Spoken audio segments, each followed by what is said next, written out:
Hello, and welcome to the lecture on 3.5. Today we're going to talk about complex zeros and fundamental theorem of algebra. Let's start with the fundamental theorem of algebra.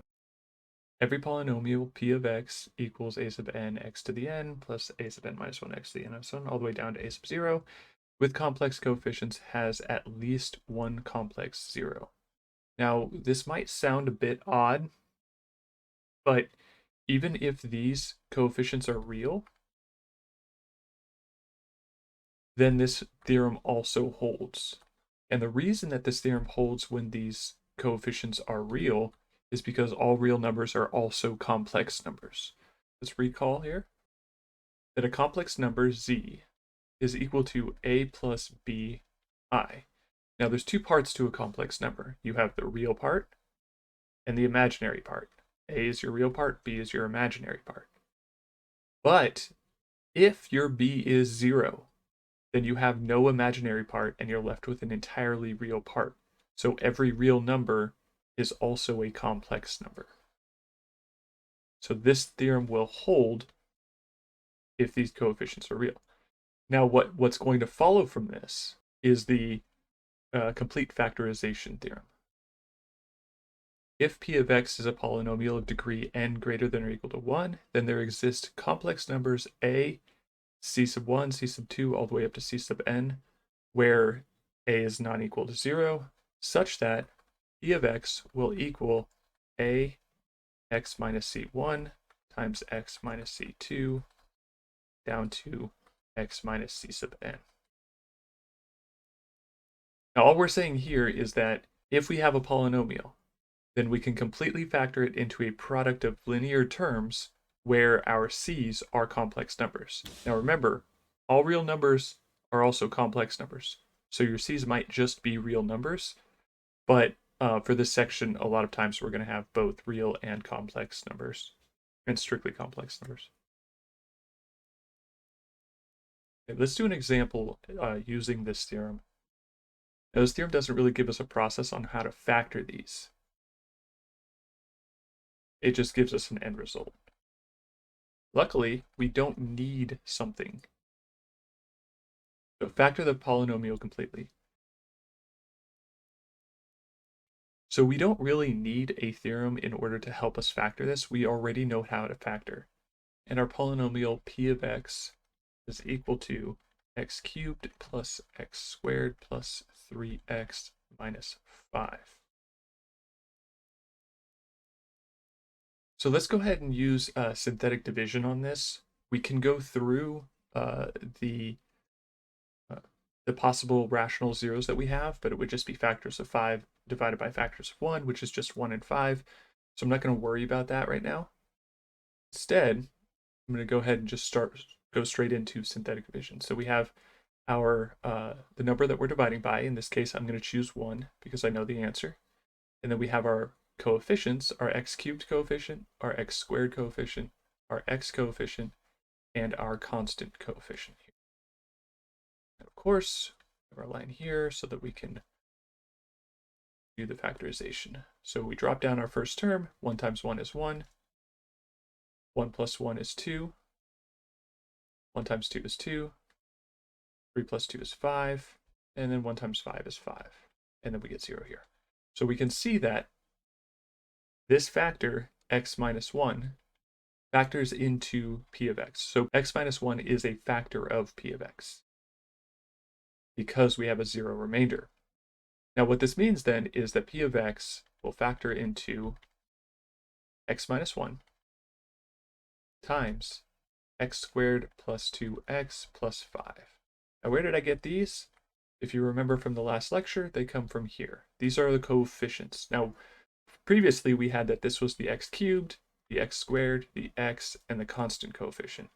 But now, because we've divided by x minus 1, we have an x squared, an x, and a constant coefficient, right? And this would have been our remainder. So since this is our factorization, then we would want to do synthetic division again, or some sort of factoring process in order to factor this more completely. The problem is that x squared plus 2x plus 5 doesn't factor using real numbers. So generally, when we're factoring these types of polynomials, where we're trying to factor them completely all the way down to real and complex zeros, then we will get down to the x squared part. And then once we're done there, we'll use the quadratic formula here. So we would go from here and use the quadratic formula on this. And if we were to just say that we wanted to solve just this one for the zeros, we would say that its x is equal to negative b, so negative 2, plus or minus the square root of b squared, which would be 2 squared, which is 4, minus 4 times a times c, so 4 times 1 times 5. So we subtract 20, and we divide by 2 times a. So this is what we're left with. Now, this is not the factorization. This is the solution. See how we have x is equal to these numbers. Remember, we have two numbers. We have the negative 2 plus this thing divided by 2 and negative 2 minus this thing divided by 2. But we have x is equal to it. That's the important part. It's the solution. It's the zero itself. It's not the factor. In order to write this in its factored form, we should simplify this first. We would have negative 2 plus or minus 4 minus 20 is negative 16. So that would be 4i here divided by 2. And if we simplify here, you can factor 2 out and cancel. We would be left with negative 1 plus or minus 2i. So our solution, x, is equal to negative 1 plus or minus 2i. Now to write this in its factor form, like as a factor of p of x instead of a solution to p of x, we would write it like this. Basically, we would subtract all of this to the other side. So right now we have this as our solution. X is equal to negative 1 plus 2i, and x is equal to negative 1 minus 2i. So if we get everything on the left side of their respective equations, then we would have our factor. So we add the 1, subtract the 2i.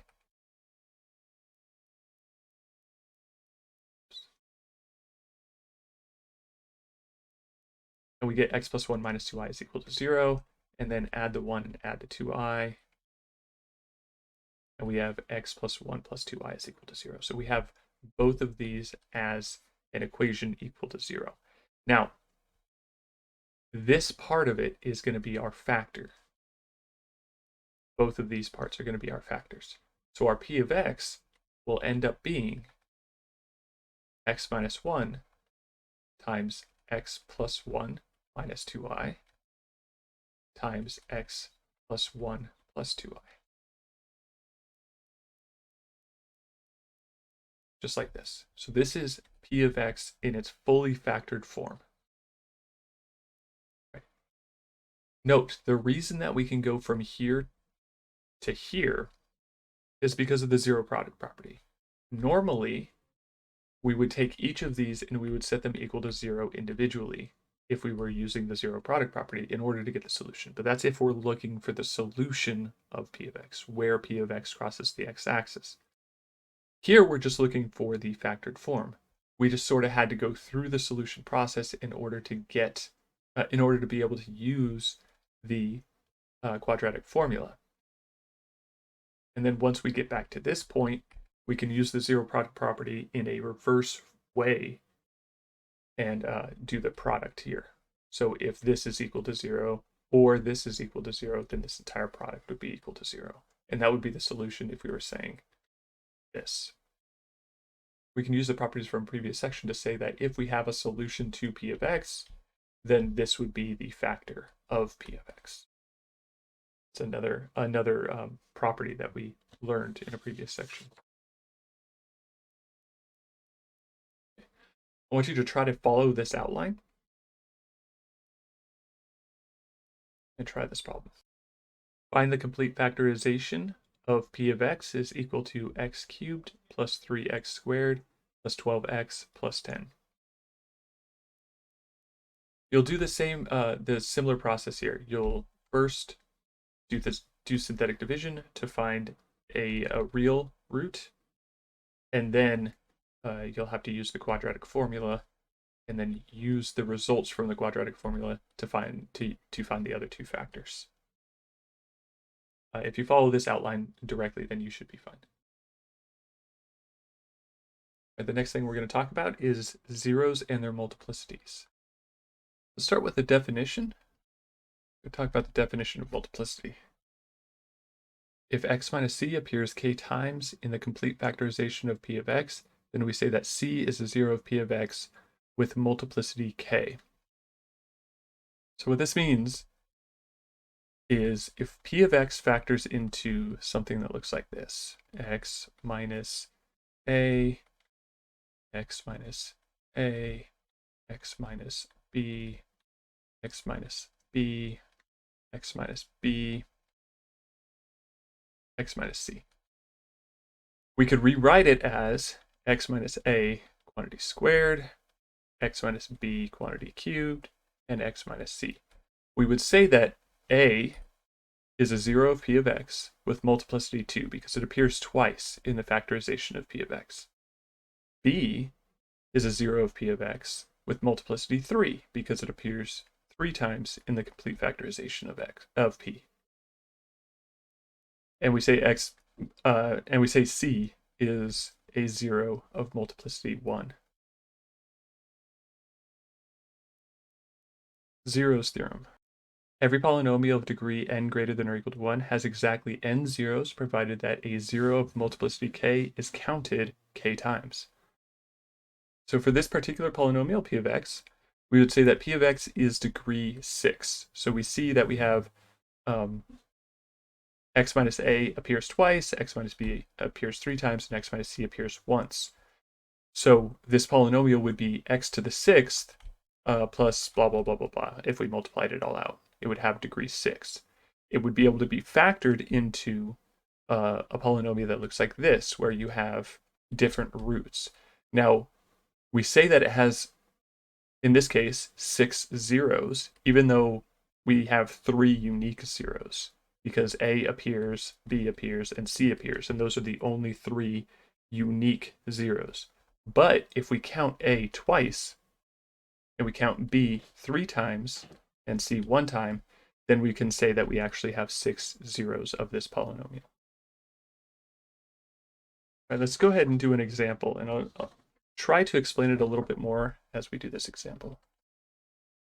So let's say that we have this polynomial. Our degree is 4 here, because it's the highest power on the polynomial.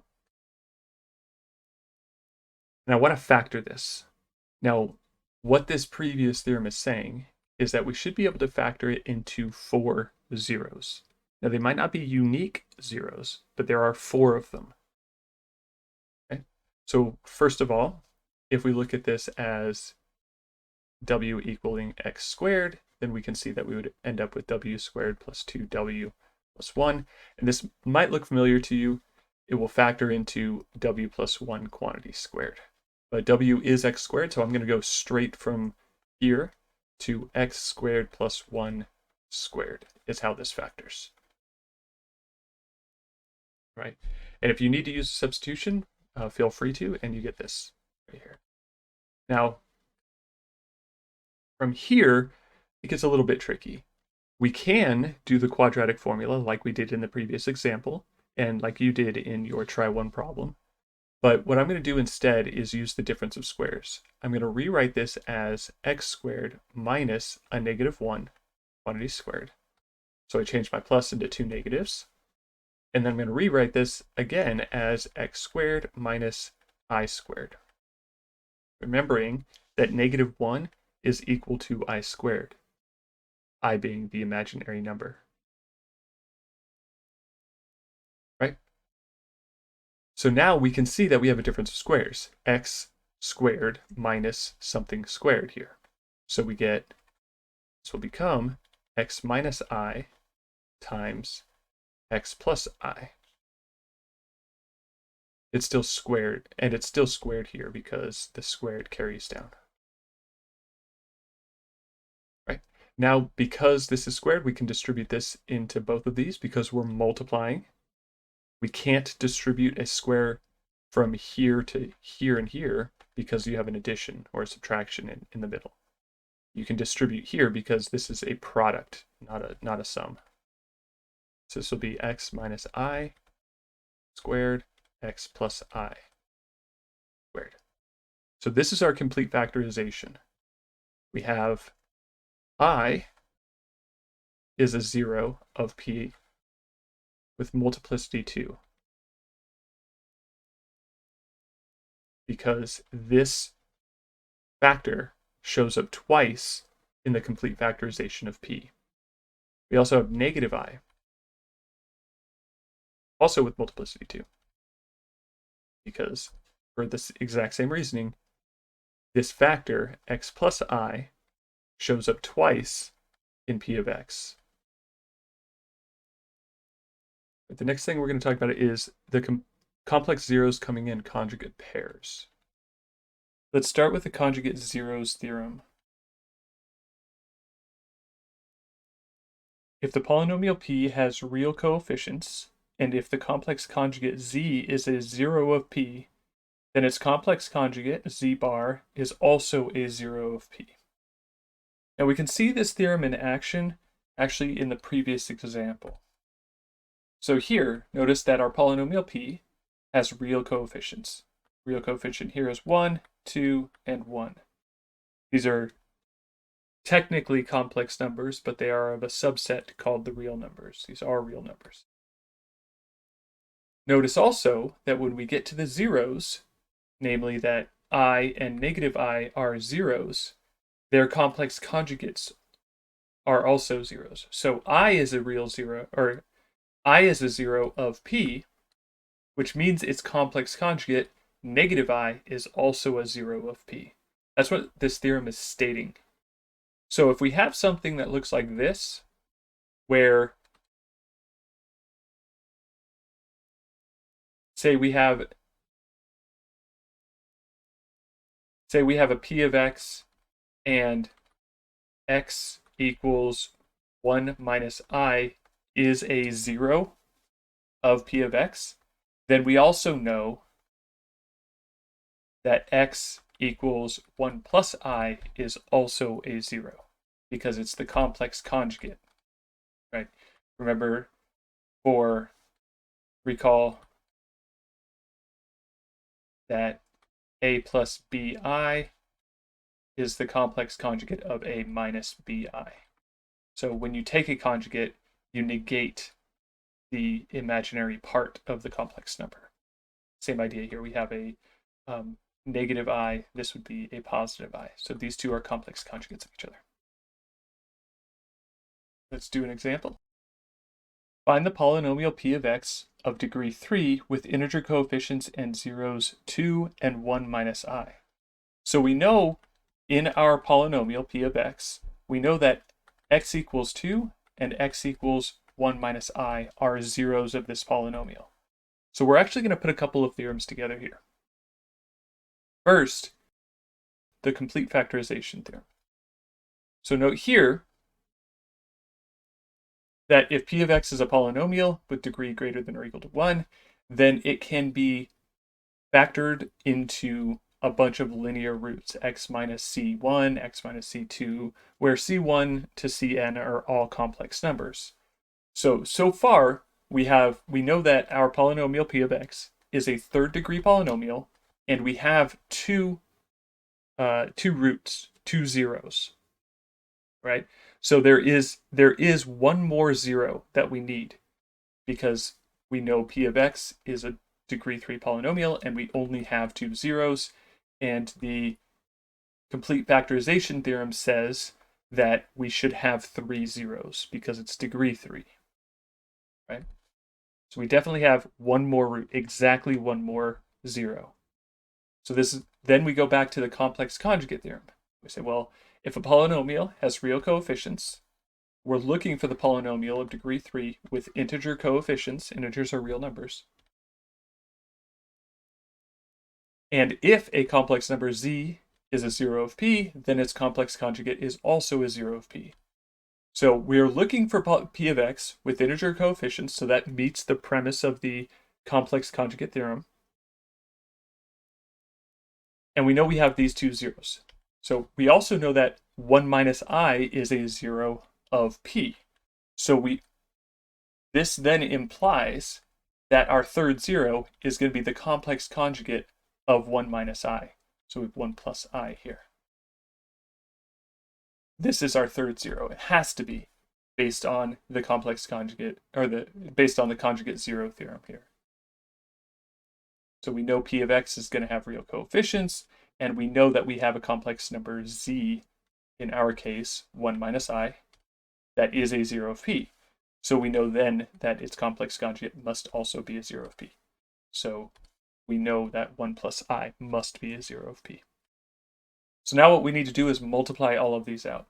Now there's a special way to multiply these out that's really helpful, because we want p of x in its multiplied out form so that we don't have any complex numbers.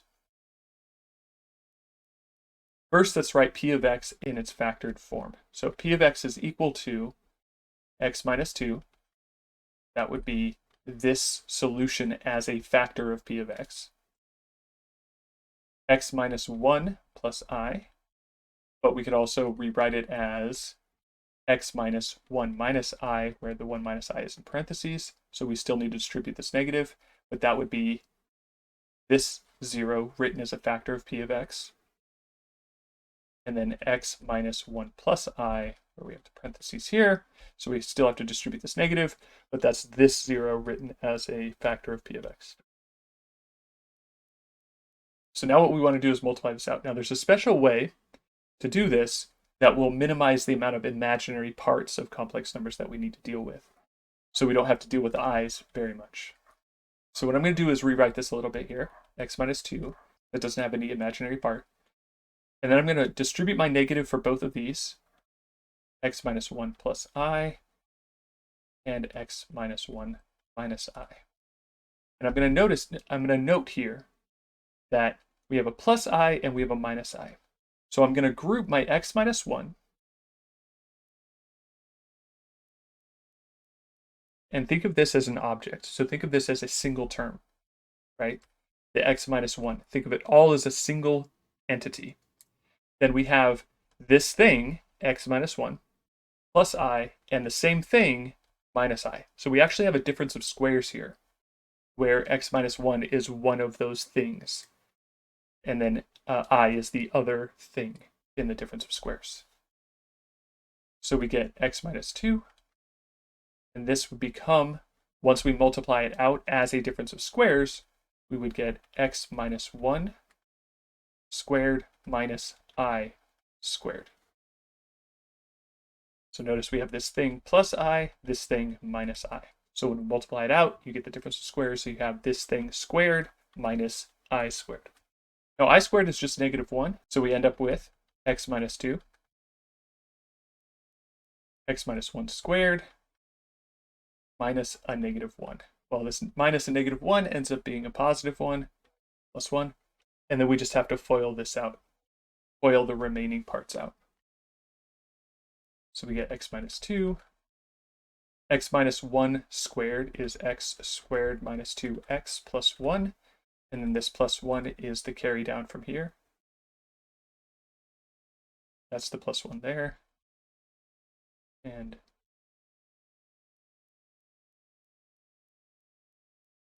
this expression is x minus 1 squared, FOILed out. Let's go up here to save some room. So then I have that this is equal to x minus 2 times x squared minus 2x plus 2, because I can combine like terms, a plus 1 here. Right. Then we just need to FOIL this out, so we take our x, multiply it by each of these, and take our 2 and multiply it by each of these. Now the way to do this in an orderly fashion is to align like terms in a column. For instance, x times x squared is x cubed, so we'll put that in the first column. X times negative 2x is negative 2x squared. Put that in the second column. x times 2 is plus 2x here. And then when we multiply this negative 2 to each of these, we're going to align the like terms, if we can, in the same column. Negative 2 times x squared gives us a negative 2x squared, so we put that in the x squared column. And then negative 2 times a negative 2x will be a positive 4x, and we put that in the x column. And then negative 2 times a positive 2 will be negative 4. So we get a minus 4 here. And then we just add these up. So we get an x cubed minus 4x squared plus 6x minus 4. And that's p of x. So this polynomial, p of x, will factor into this. Right. I want you to try one now on your own. Find the polynomial p of x with degree 4 with real coefficients and zeros 1 plus I and I. So I've given you 2 zeros, but you have a polynomial of degree 4, so you need 2 more zeros. But note also that the polynomial p of x has real coefficients, so you need to use the conjugate zeros theorem here, and you should be able to solve this one. All right, that's going to be it for today. I will see you all at the next lecture.